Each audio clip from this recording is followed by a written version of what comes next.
22 years on the job. I don't tell ghost stories. I tell you what happened and you can call it whatever you want. October 2002. Ladder 11 quarters. Tuesday night. The bay smelled like diesel and the chicken parm that Tom Jack burned at dinner because he fell asleep watching the ball game with the oven on 450. That's the kind of detail I remember, the smell of burnt cheese and garlic, because everything that happened after that, my brain wants to let go of. But it won't. We were sitting around doing nothing. I was at the watch desk pretending to read a training bulletin about the new thermal imaging cameras the department had just issued. TICs. Every company got one that September. Big gray brick with a screen the size of a playing card. Half the guys didn't trust them. I was different. I charged the batteries every shift. I thought it was the future. I wish I'd never turned it on. The board was quiet until 22:14. Then the tones dropped. 3 long, 2 short. That's a full assignment for ladder 11. Dispatch came through flat and bored, the way they always sound when the world is ending somewhere.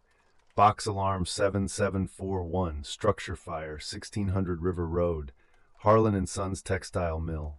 Engine 6, Engine 19, Engine 22, Ladder 11, Ladder 7, Battalion 3, timeout 22:14. I was in my boots before the second tone finished. That's not bravery. That's muscle memory. 22 years of your body knowing what to do before your brain catches up. We'd been to 1600 River Road twice already that September. Rubbish fires. Homeless guys burning pallets in the loading dock to stay warm. The Harlan Mill was 6 stories of unreinforced masonry brick. Built 1907. Closed sometime in the 80s. Condemned by the city in 2001 after a partial roof collapse. The kind of building that sits on the river and rots. South Side Industrial Corridor. Every other building was either empty or on its way to empty. Chemical plants with chains on the gates. Grain elevators with broken windows. Parking lots full of nothing. We pulled out into rain. Not hard rain. The kind that hangs in the air and gets into everything. Martinez was on the jump seat behind me. 4 months on the truck, good kid, quiet, the kind of probie who checks his SCBA bottle pressure 3 times, which I liked. Tom Jack was across from him, 16 years on ladder 11. DiNardo rode the tailboard. Can man, 5 years on, built like a fire hydrant and about as talkative. Nobody said anything on the ride. You don't talk on the way to a box alarm at an abandoned mill at 10 o'clock on a Tuesday. You think. You run the building in your head. 6 stories, no standpipe, open floor plan, heavy timber, loom floors. The kind of building that burns fast and falls without warning. I saw the glow from 4 blocks out. Orange light reflecting off the low clouds and the wet street. By the time we turned onto River Road, I could see fire through the windows on floors 2 through 5. Heavy fire, the kind where the flames aren't flickering. They're just there, solid, like the building is full of light. Battalion Chief Kessler was already on scene. Engine 6 had a line in on the first floor. Engine 22 was supplying the standpipe, or trying to because the standpipe hadn't held water since Clinton was president. Kessler grabbed me as I stepped off the rig. Ray, 3rd floor. Primary search. Your crew. I looked up at the 3rd floor. Fire was showing from every window on floors 2, 4, and 5. 3 was dark. Not dark like no fire. Dark like something was keeping the light out. The windows were black rectangles in a building made of flame. 3rd floor looks different, I said. Kessler looked up. Thermal columns probably venting through 4 and 5. 3rd floor might still be tenable. Get up there, do a primary, and get out. You've got 10 minutes before I pull everybody. I grabbed the tick off the rig, checked the battery, full charge. Martinez, Tomchak, DiNardo. We went in through the River Road entrance and took the interior stairwell. The stairs were concrete and steel. Solid. The heat hit us on the second floor landing like opening an oven door. By the time we reached the third floor landing, I had my mask on and my regulator was hissing. I put my hand on the third floor door. Standard check. It was warm, not hot, warm. On a floor sandwiched between two floors of heavy fire, that door should have been too hot to touch through a glove. I looked at Tom Jack. He looked at me. 16 years of reading each other's faces through SCBA masks. His eyes said the same thing mine were saying. Something about this floor was wrong. I forced the door. Smoke banked down to about 2 feet the second I opened that door. Black smoke, thick, rolling across the ceiling like a river. But the heat was wrong. On a floor between two floors of heavy fire, you should be crawling through an oven. I should have been cooking inside my turnout gear. Instead, it felt like a warm day. August warm, not fire warm. I held up the tick and swept the hallway. The screen showed what I expected. Walls at 900, ceiling at 1100, floor at 600. Hot, dangerous, but survivable for the time we had. I started the right-hand search. Tom Jack behind me, then Martinez, then DiNardo on the door. Standard. We'd done this 1,000 times. The third floor of the Harlan Mill was supposed to be one big open loom floor. That's what the pre-plan said. One room, 80 by 120 feet, with cast iron columns every 20 feet, no interior walls, no offices, just open floor. So when my right hand hit a wall 40 feet in, I stopped. I swept the tick along it, brick, floor to ceiling, running perpendicular to the exterior wall. It shouldn't have been there. I keyed my radio. Ladder 11 to command. Third floor, we've got an interior wall that's not on the pre-plan. Brick, running north-south, approximately 40 feet from the east stairwell. Kessler came back. Ladder 11, I'm looking at the pre-plan. Third floor is open loom floor. No interior walls. Confirm. Confirmed. I'm touching it, Chief. It's here. Silence on the radio. Then, continue search. Mark it for the investigator. We worked our way along the wall. Tom Jack was tight behind me, his hand on my boot. That's when the tick showed me something that made my stomach drop. A rectangle. Perfect rectangle. Deep blue on the screen. Everything around it was orange and red. 900, 1,000, 1,100 degrees. But this rectangle was blue. The tick read it at 62 degrees Fahrenheit. 62. In the middle of a building that was eating itself alive with fire. I've seen thermal anomalies. Wet walls read cool. Exterior walls with rain on the other side read cool. But this wasn't a wall. This was behind the wall. The tick was showing me a void behind the brick, and inside that void the temperature was 62 degrees. I ran my hand along the brick until I found it. A door frame. The shape was unmistakable. Header across the top, jambs on both sides. But it had been bricked over. The mortar was different from the rest of the wall. Older, crumbling, like someone had sealed this door a long time ago and the building had just grown around it. DiNardo, Halligan. He didn't ask why.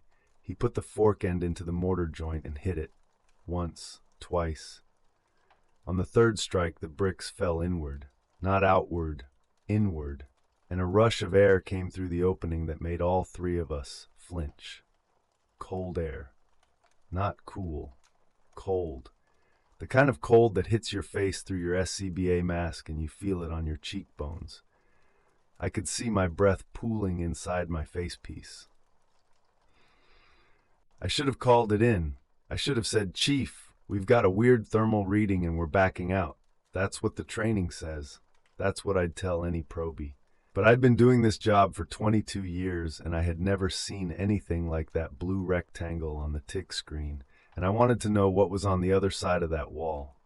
We crawled through the room on the other side. I don't know how to describe it. I've been trying for 4 years and I still don't have the words. No smoke. Not thin smoke. Not clearing smoke. No smoke. The air was clean, cold, like walking into a refrigerated warehouse. The TSC was useless in here. Everything read the same flat blue, 62 degrees, wall to wall, floor to ceiling. I took my flashlight off my chest strap and clicked it on. The beam hit a wooden desk. Old, dark wood, scarred on the surface. There was a ledger open on the desk.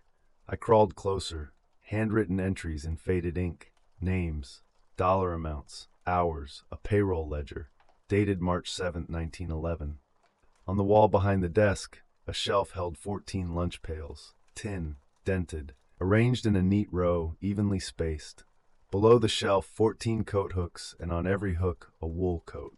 Dark gray, heavy, the kind men wore to factory work 90 years ago. They looked like they'd been hung there that morning, and on the far wall, a clock. Simple round face, black hands, white numbers. Stopped at 4:47. Martinez pulled off his glove and touched the desk. "Cap," he said. His voice was shaking. "This is real. This is cold. Like freezing cold." The clock ticked, one single tick, then stopped again. Nobody moved. I don't know how long we were in that room. My SCBA gauge said 11 minutes when we came out. 11 minutes in a room that shouldn't exist. It was Tom Jack who broke the silence. "Cap, we need to go." His voice through the mask was flat, past scared. I counted the lunch pails one more time. 14. Coats, 14. Ledger names, 14. "Yeah, we're going." We turned around and crawled back toward the opening we'd come through. DiNardo went first, then Martinez. Then Tomchak. I was last. The bricks were back, not fallen on the floor, not scattered, back in the wall, mortared in place, cold, the same cold as everything else in that room. The mortar was dry, hard, like it had been there for 100 years. DiNardo. My voice came out wrong, too high. Halligan, now. He hit the wall, same spot as before. The Halligan bounced off. He hit it again. Nothing. The bricks didn't crack. The mortar didn't crumble. It was like hitting a sidewalk. Pant, I keyed my radio. My hand was shaking so bad I could hear the mic rattling against my glove. Ladder 11 to command, 3rd floor. We found a sealed room and the exit the wall is. Kessler's voice came back calm and sharp. Ladder 11, there is no sealed room on the 3rd floor. The 3rd floor is fully involved. I am ordering you out. Take the east stairwell, now. Fully involved. The chief was telling me the floor I was standing on, where I could see my breath, where a clock from 1911 had just ticked, was fully involved. DiNardo hit the wall a 3rd time, and this time the bricks gave. They fell outward into the hallway, and the heat hit us like a truck. 1100 degrees. The transition from that frozen room to the full force of the fire was so sudden that my facepiece fogged and I went momentarily blind. We crawled. Fast. One hand on Tom Jack's boot, one hand on the wall. Right-hand search in reverse. My low air alarm started chirping. Tom Jack's was already going. We hit the stairwell door and tumbled down 2 flights, came out onto River Road in the rain. We stood there in the parking lot, 4 of us, rain on our helmets. Nobody spoke. I was bent over with my hands on my knees trying to breathe. Then Martinez held up his right hand. The glove was gone, the one he'd taken off inside the room. His bare skin was red and swollen. Frostbite. I pulled up my tic to check the recording. Footage showed the stairwell going up, the hallway, the search pattern, and then static, gray static like a dead channel, for 11 minutes. Then the stairwell again going down, 11 minutes of nothing.